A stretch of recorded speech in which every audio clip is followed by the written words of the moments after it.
following year, I had a life-changing experience. I was running from the police in the middle of the night, and they had me surrounded on 3 sides. The 4th side was the Monongahela River, so I jumped in and swam across and started working my way through the trees on the other side. I eventually emerged from a patch of woods, and I found myself in someone's backyard.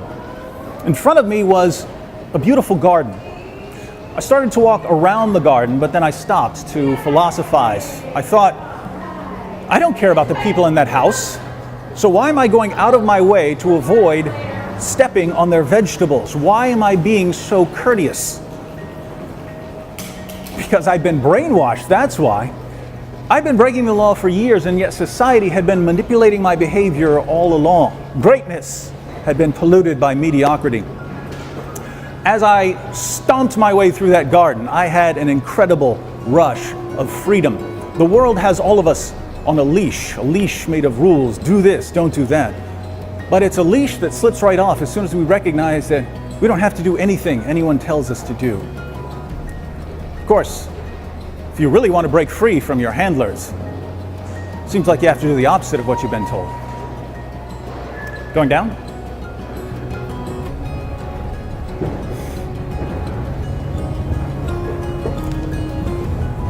Started studying bomb building when I was 18. Nothing fancy yet. I got a copy of the Anarchist Cookbook. I learned to make pipe bombs. I learned to put together a homemade grenade launcher.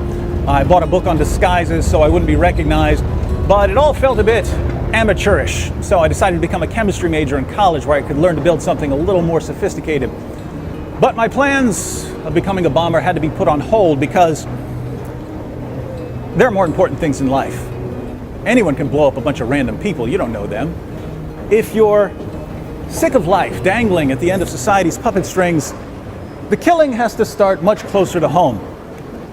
My dad was the only relative I had within a few hundred miles, so he obviously needed to die, and I had a ball-peen hammer that would do the trick.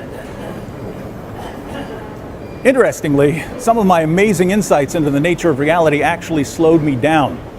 My dad was sitting beside me on the couch, and I was about to beat him to death. I had the hammer under a cushion. But I suddenly realized that he was reading my mind. And not just him, everyone in the world was reading my mind. I was part of an experiment, and billions of people were in on it. They were all waiting to see what I would do. And as soon as I attacked my dad, the walls would rise up, the observers would rush in, and the experiment would be over. Since my dad is reading my mind, I'm channeling my thoughts to him as we sit there.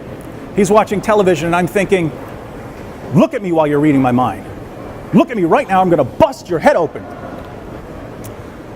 Finally, I channeled to him, I think I'm stupid, I'm not falling for this. And then I got up and walked out. But it wasn't over. After a while, my senses returned to me, and I walked into my dad's bedroom at about 2 o'clock in the morning, Thanksgiving Day.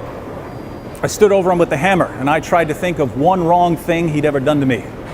Nothing came to mind. So I drew back my arm and came down on him with all 230 pounds.